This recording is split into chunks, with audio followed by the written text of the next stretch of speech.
උපදිනවා. ඕන පිරිසක් නැද්දට බයක් තැති ගැනීමක් නැතුව විසරද යන්න පුළුවන්.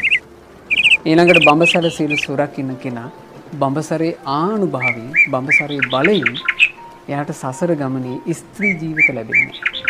ස්ත්‍රියක් වෙන්නේ. පුරුෂ භාවයම ආරක්ෂා වෙනවා. දැන් අපි ගමු මේ ජීවිතේ යම් ස්ත්‍රියක් බඹසර සීල් සමාදන් වෙනවා නම් ඒ බඹසර සීලේ ආනුභාවයෙන් එයාට සසර ගමනේ පුරුෂ ජීවිත ලැබෙනවා. ස්ත්‍රී භාවය නැති වෙලා යනවා. ඊළඟට බඹසර සීල් සමාදන් වෙලා සුරකින්න කෙනා කවදාවත් නපුංසකයෙක් ලෙස උපදින්නේ. ලිංග විපර්යාස වලට ලක් වෙලා නපුංසකයෝ විදිහට උපදින්නේ. බඹසර ආනිසංස. ඊළඟට පුරුෂයෙක් වෙනවා කියනවා සැබෑම පුරුෂ ලක්ෂණ ඇති ශක්තිමත් සිතකය ඇති පුරුෂයෙක් ලෙසම උපදිනවා.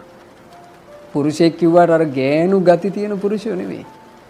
හොඳ පුරුෂ පරාක්‍රමයේ තියෙන ශක්තිමත් හිතක් තියෙන ශක්තිමත් කයක් තියෙන.